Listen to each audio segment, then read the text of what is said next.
So the investigation by the FBI into Brett Kavanaugh is over. It's done. No, wait a minute. They promised a week. Well, it turns out we didn't even get a week.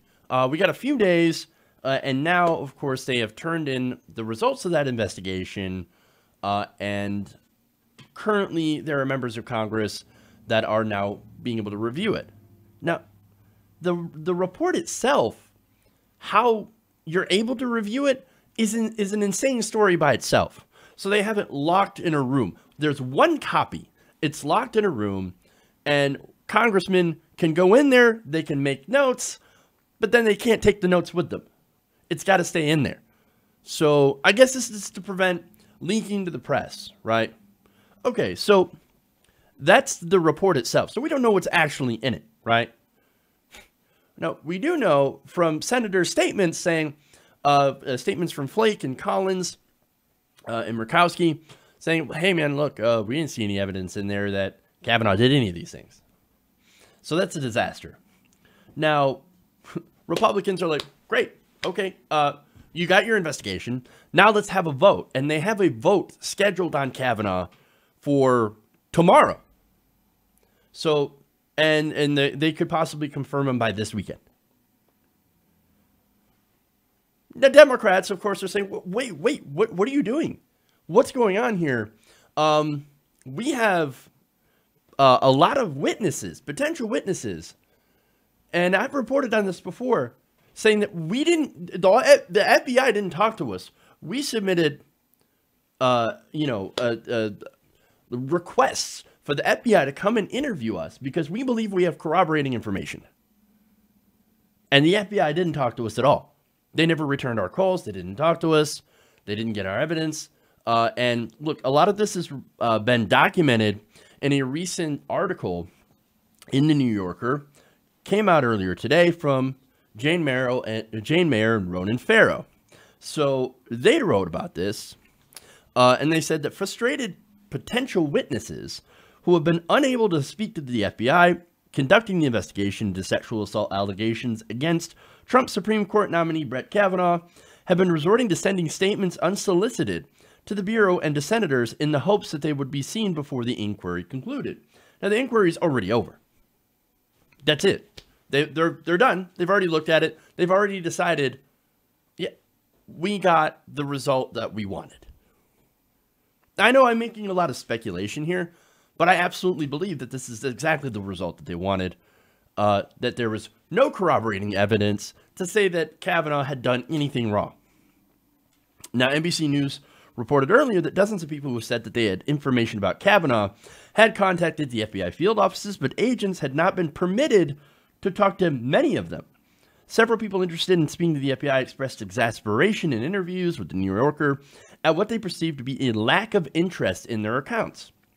Now, look, these are people that could corroborate accounts like from Deborah Ramirez.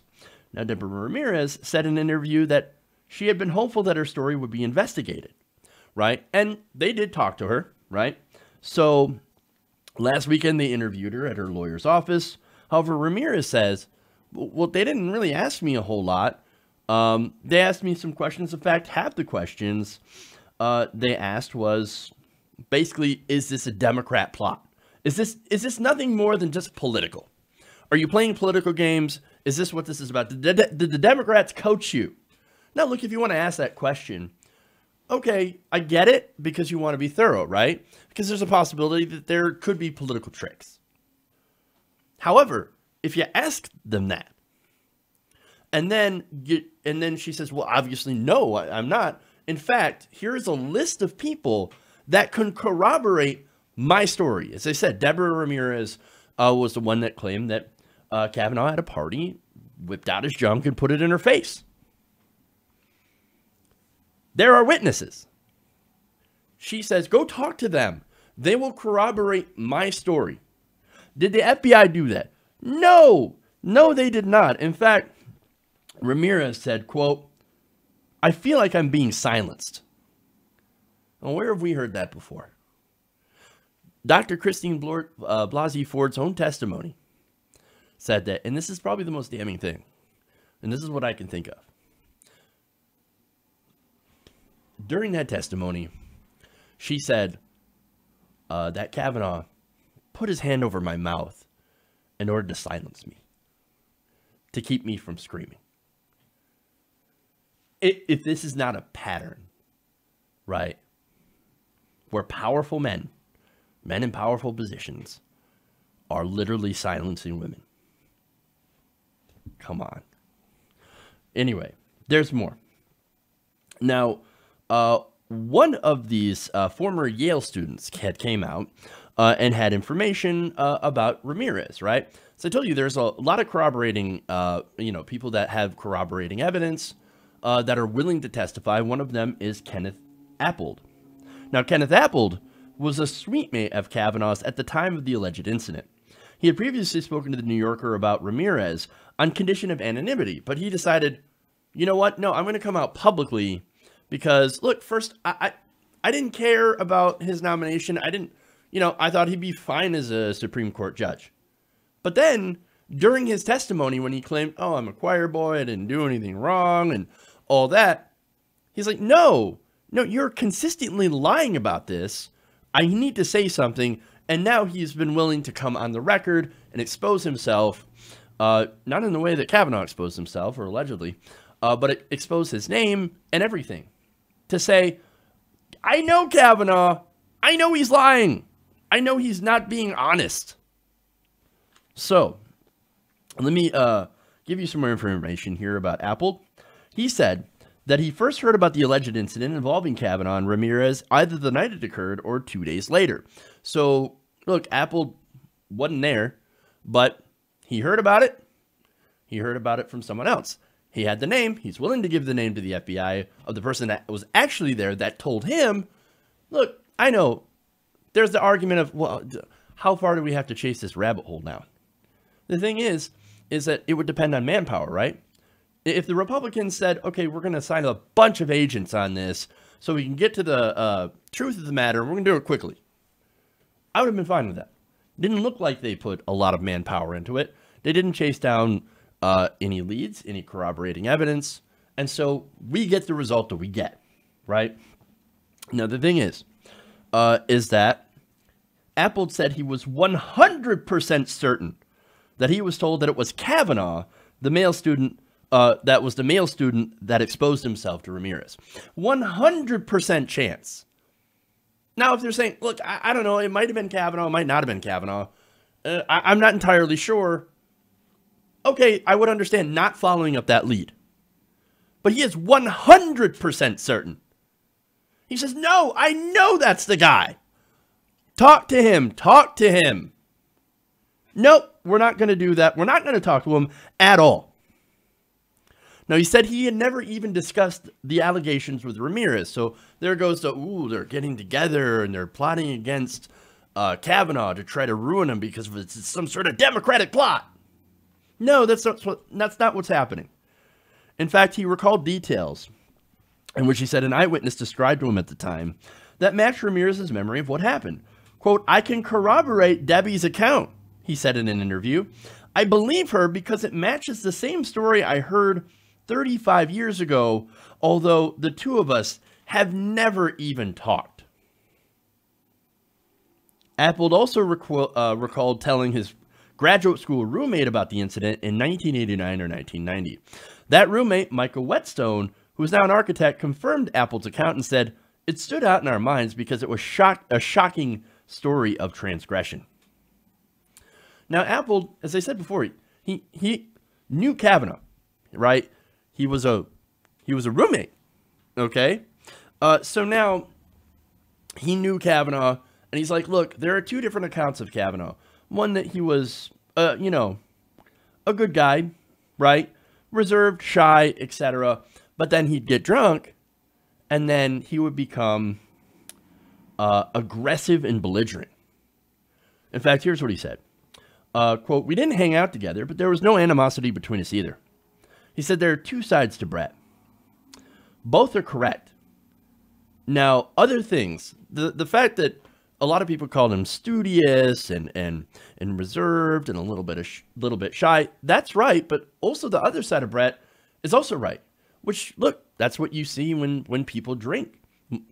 They reveal who they actually are. It removes inhibitions, and you get to see who this person is behind the mask of sobriety. Okay? Now, and he said when he was drinking, Brett could be aggressive and belligerent. He wasn't beating people up, but there was an edge and an obnoxiousness that I could see at the hearings. When I saw clips of Kavanaugh's Senate testimony, Appold said, I remembered it immediately. So that's Appold. Okay. Now, in addition to Appold, several other former Yale classmates said that they had reached out to the FBI about Kavanaugh, but had not received a response. One of them was Stephen Kantrowitz. Now, that's a former Yale classmate, and he said in a text message that, quote, no one who lived in Lawrence Hall, so far as I know, has been contacted by the FBI. What a charade. Well, I can agree with that. This is absolutely a charade. It's a fraud. It's a sham of an investigation. And how dare the FBI try to pass this off as an actual thorough investigation? How dare the White House and the Republicans pass this off as a legitimate investigation? They didn't even give 1 week. Oh, but how long is this investigation supposed to go on, man? Look, you want to talk about sham investigations as well. Look at Benghazi. How long did they spend on Benghazi? 7 investigations, some of them taking years to complete. And they couldn't give any more than a week, a few days, on investigating Kavanaugh for some very serious, credible allegations. What a sham. What a crock of bullshit that this is. Come on. There's more. 2 high school acquaintances of Kavanaugh's have also submitted sworn declarations to senators and to the FBI. A classmate of Kavanaugh's at Georgetown Prep, who has to remain anonymous because of the intensity of the partisan fight over Kavanaugh's nomination, submitted a signed declaration to the FBI after visiting the FBI's field office nearest to his home, where he was told that they didn't do in-person interviews. He said he was hoping to hear someone back, but hadn't. In a statement to which his attorney also sent to several members of the Senate Judiciary Committee on Tuesday, he described Kavanaugh as part of a clique of high school athletes, most of whom were on the football team, who routinely picked on less physically fit or popular students. Now look, that's normal in every single high school, so that doesn't necessarily stand out. He said that he never witnessed Kavanaugh physically attacking another student, but he recalled him doing, quote, nothing to stop the physical and verbal abuse. Instead, he said, Kavanaugh just stood by and laughed. Now that stood out to me. Now why? Well, when we go back to the hearings from Blasey Ford, she pointed out that the thing that is most in her head, indelible in the hippocampus, is the laughter that they shared at her expense. The laughter between 2 friends. That right there, come on. I hear that, and I don't know. It just kind of hits something. Just the fact that this is the kind of person he is.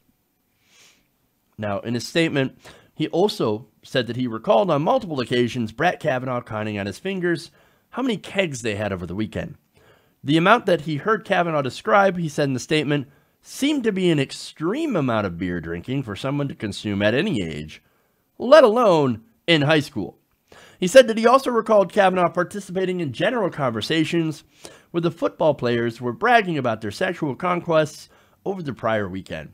Now, this is, of course, goes back to Renata, where, look, he came out with that ridiculous poem. I'm not going to repeat it here, where he actually describes her or says her name as Renate when it's actually Renata. And he called himself a Renata alumnus. And that's what they did. Which Renata herself is like, that is deeply hurtful. I thought that they were my friends. They were never your friends, Renata. Never. People like that, I hate people like that because I knew people like that in high school. And I think all of us have. But that in itself, not disqualifying for the Supreme Court, but the lying is. I believe that the lying is. and the definite naked partisanship that he has shown during these hearings, I believe are definitely disqualifying. But are we going to get any of that in the FBI report? No. No, we didn't. Not at all. You lied under oath about his drinking. You lied about Renata. Pathological liar. And guess what? There's a very, very good chance that by the end of the week, he will be on the Supreme Court.